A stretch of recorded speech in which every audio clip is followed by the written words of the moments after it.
Hello friend, this is Shivani Chauhan. Welcome to easy with education. आज हम बात करेंगे पीडब्ल्यूडी एक्ट और आरपीडब्ल्यूडी एक्ट के बारे में, जो आपके UGC NET paper two education के यूनिट 10 का इंक्लूसिव एजुकेशन का एक सब पार्ट है। बहुत ही इंपॉर्टेंट कॉन्सेप्ट है। बेसिकली ये बहुत ही बार पूछा गया आपसे आपके UGC NET paper two education में पीडब्ल्यूडी और आरपीडब्ल्यूडी एक्ट के बारे में। सो करके चाहिएगा और चैनल और वीडियो को भी लाइक कर दीजिएगा और वीडियो को एंड तक ही देखिएगा और फिर चैनल भी सब्सक्राइब कर लीजिएगा। सो स्टार्ट करते हैं। सबसे पहले डेफिनेशन ऑफ पीडब्ल्यूडी। तो बेसिकली पीडब्ल्यूडी होता क्या है, अगर हम इसकी फुल फॉर्म की बात करें तो पर्सन विद डिसेबिलिटी, ठीक है। तो person with disability is the PWD. तो PWD refers to a person with long term physical, कि किसी भी इंसान को कोई फिजिकल कोई शारीरिक कोई प्रॉब्लम है ना, बहुत long term in the sense की बहुत बड़ी वाली है ना, जो लंबे समय से चलती आ रही है। मेंटल प्रॉब्लम है, मानसिक प्रॉब्लम है, इंटेलेक्चुअल है ना, दिमागी कोई प्रॉब्लम है, या फिर सेंसरी इंपेयरमेंट है, जैसे वो देख नहीं सकता, सुन नहीं सकता, तो सेंसेस में कोई प्रॉब्लम है। तो बेसिकली वही है क्या, पर्सन विद डिसेबल्ड पर्सन है वो, विच इन इंटरेक्शन विद बैरियर्स, जिसको इंटरेक्शन में मतलब जो भी सोशल लाइफ है या फिर कोई भी फैसिलिटीज़ है उसको यूज़ करने में उसे बैरियर फील होता है या फिर उसे प्रॉब्लम फील होती है। हिंडर्स इज फुल, जिससे उसकी जो फुल और इफेक्टिव पार्टिसिपेशन है वो कम होता है, ओके, जिनकी वजह से जैसे और लोग कर सकते हैं वैसा वो नहीं कर सकते। सो बेसिकली इसके लिए गवर्नमेंट ने दो लॉज एक्ट पास करे बेसिकली। तो सबसे पहले पास किया था 1995 वाला act, that is person with disabilities act, और उसको रिवाइज करके उसमें कुछ ऐड ऑन करके right of person with disabilities act आया 2016 में। तो दोनों ही जो एक्ट हैं वो काफ़ी इंपॉर्टेंट हैं, करके चाहिएगा पेपर में। सो स्टार्ट करते हैं सबसे पहले फर्स्ट एक्ट से। तो सबसे पहले बात करते हैं person with disabilities act, okay. Person with disabilities act focus on equal opportunity, protection of rights and full participation, कि सभी बच्चों को, जो भी डिसेबल्ड बच्चे हैं जो इस कैटेगरी में आते हैं, पर्सन विद डिसेबिलिटीज वाली कैटेगरी में, उन सबको समान अधिकार मिलना चाहिए, सारी अपॉर्चुनिटीज़ मिलनी चाहिए, उनके राइट्स जो हैं उनको पालन मतलब उनको प्रोटेक्शन दो कि उनके भी राइट्स हैं और वो उनके लिए प्रोटेक्शन होनी चाहिए, ओके। फुल पार्टिसिपेशन होना चाहिए, कि अब ये नहीं कि कोई भी स्कूल है या फिर कोई भी कॉलेजेस है वो ये बोल दे कि नहीं हम नहीं ले सकते, ऐसा नहीं होना चाहिए।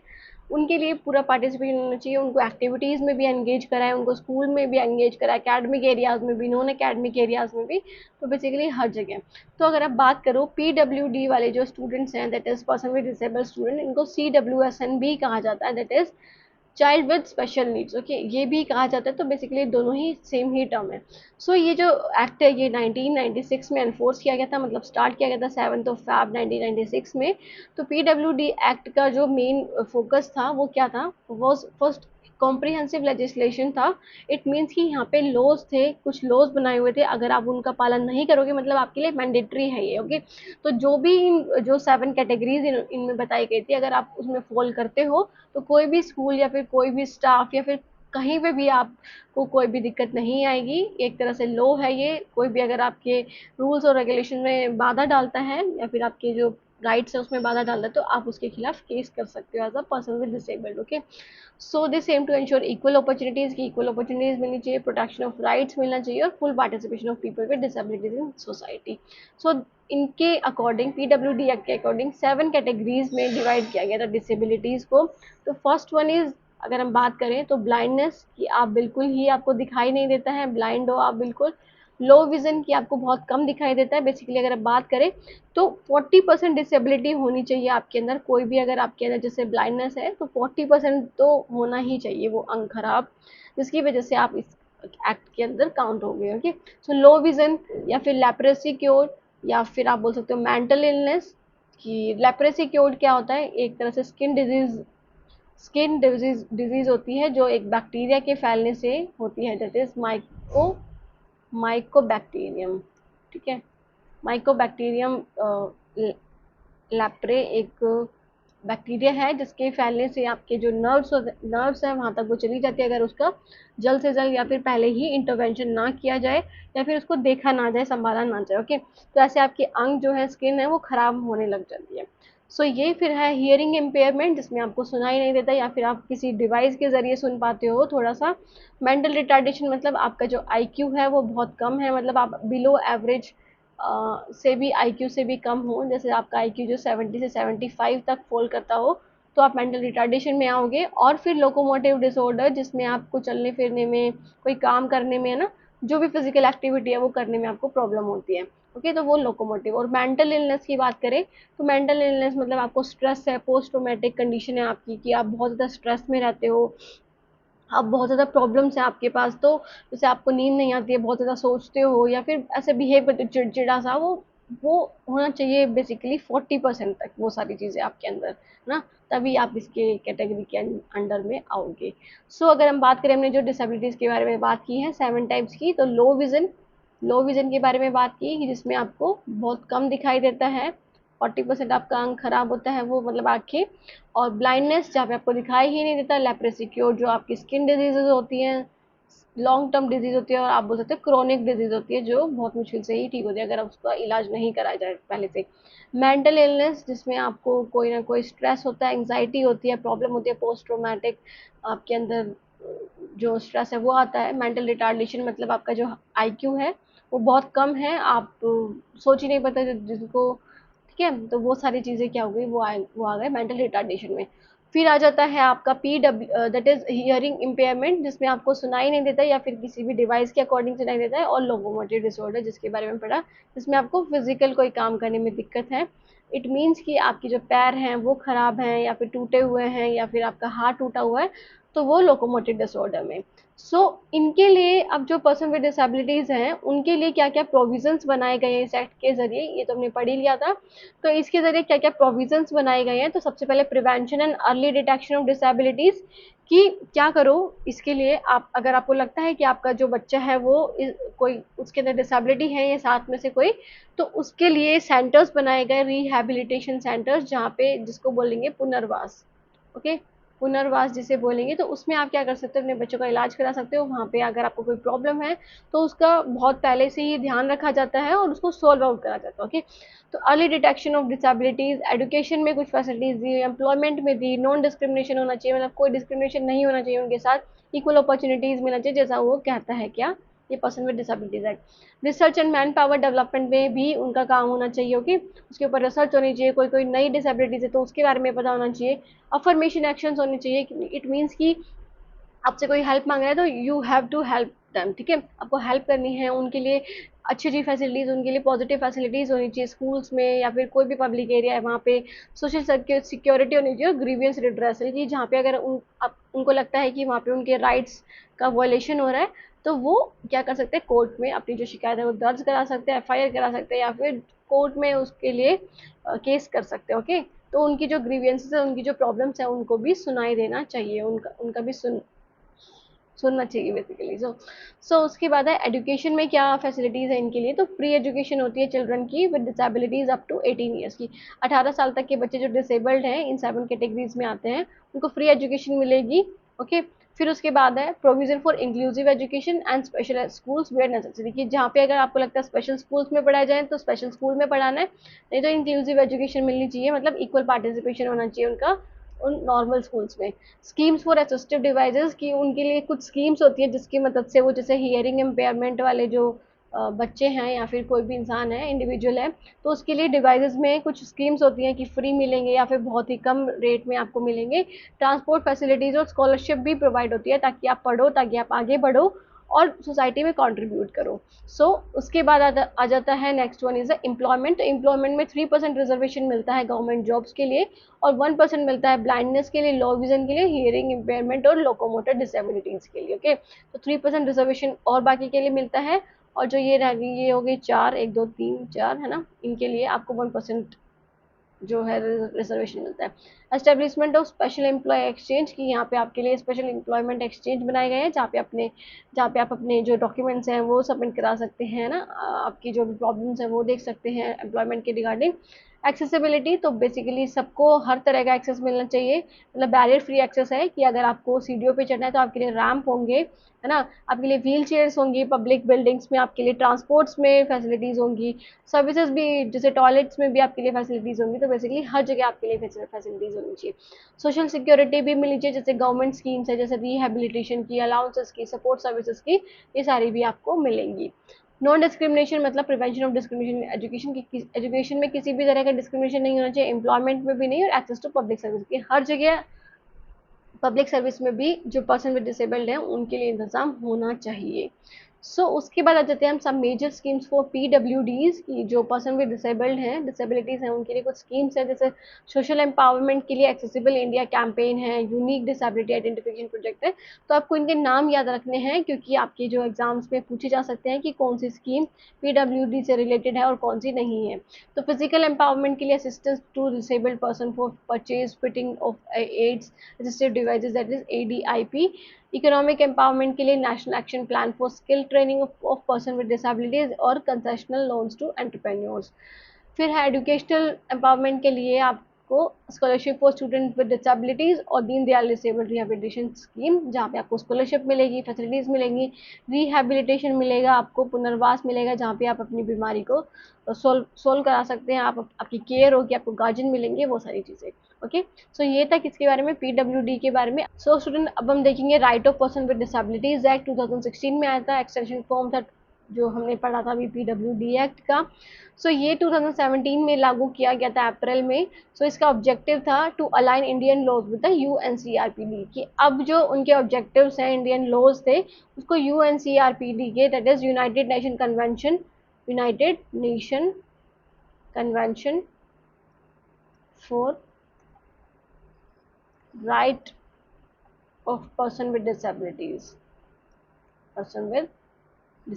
जो पर्सन विद डिसेबल्ड है, जो डिसेबल्ड पर्सन है, उनके लिए जो यूनाइटेड नेशन कन्वेंशन था, उनके प्रॉब्लम्स थे वहाँ पे देखे जाते हैं। यूनाइटेड नेशन मतलब पूरे जो वर्ल्ड वाइड में जो है उससे अलाइन किया गया था इंडियन के लॉज को, and provide a stronger right based legal framework for people with disabilities, की जो भी प्रॉब्लम्स थी, जो भी drawbacks the person with disabilities 1995 के, उसको सॉल्व आउट करने के लिए और इंडियन के लॉ को UNCRPWD से अलाइन करने के लिए, मतलब उसके जैसे लॉज बनाने के लिए ये एक्ट आया था, right of person with disabilities. इसमें स्ट्रॉन्गर जो इम्प्लीमेंटेशन था, मतलब बहुत अच्छे से इसे इम्प्लीमेंट किया था, राइट बेस्ड लीगल फ्रेमवर्क था, कि अगर कहीं पे भी लगता है कि वहाँ पे उनका कोई भी वायलेशन हो रहा है पर्सन विद डिसेबल्ड का, तो उन्हें उन्हें क्या कराई जाएगी, उन्हें फैसिलिटीज दी जाएंगी। ओके, इसमें क्या क्या डिसेबिलिटीज आती हैं अगर हम बात करें, तो अगर हम बात करें कि PWD एक्ट में कितनी डिसेबिलिटीज थी, 7 डिसेबिलिटीज थी।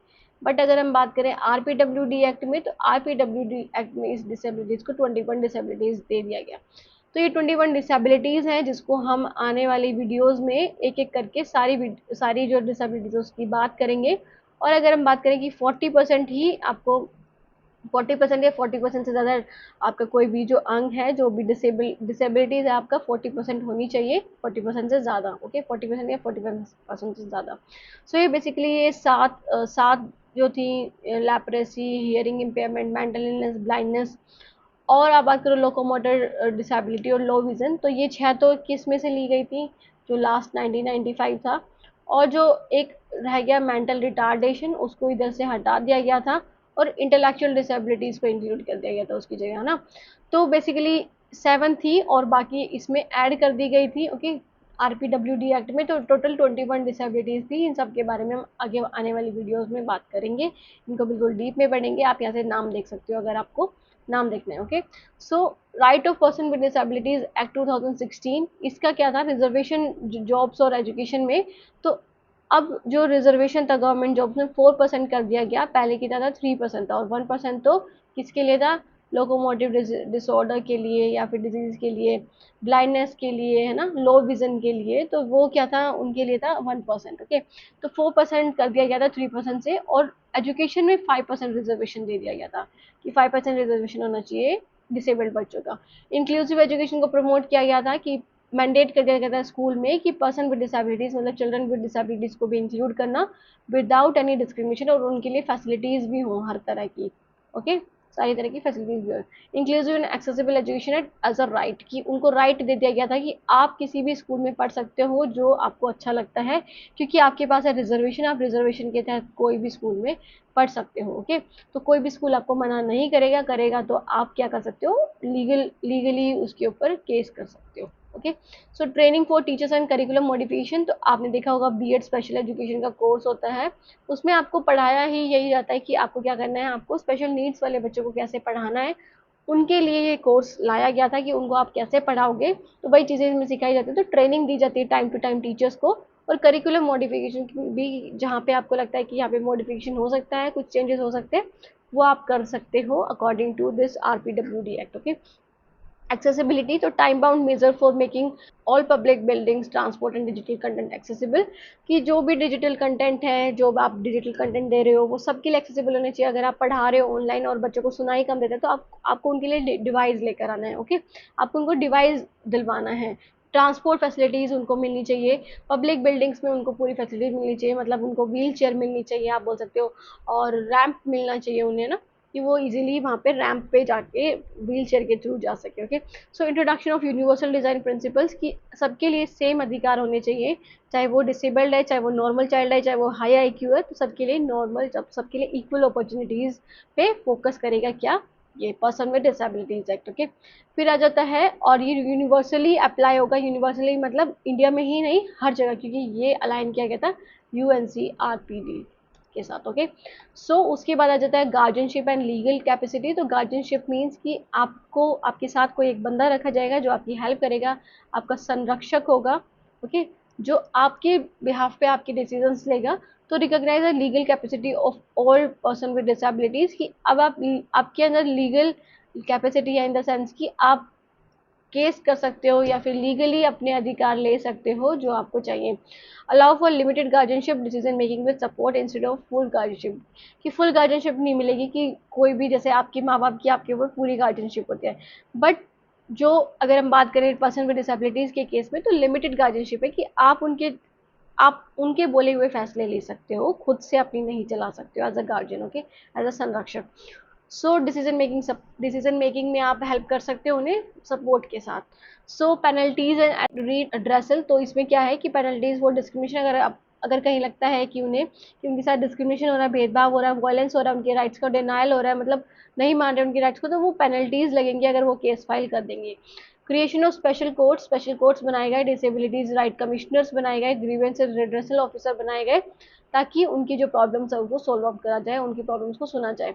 नेशनल एंड स्टेट कमीशंस बनाई गई, so establish chief commissioner at national level and state commissioners to monitor and implement the act, कि इनके लिए कमिश्नर्स बनाए गए, कि ये देखने के लिए कि ये जो एक्ट है वो अच्छे से हो रहा है, मतलब इम्प्लीमेंट हो रहा है या नहीं हो रहा, कि सिर्फ किताबी ज्ञान है या फिर किताबों में ही लिखा है या फिर डॉक्यूमेंट में ही सिमट के रह गया। ओके।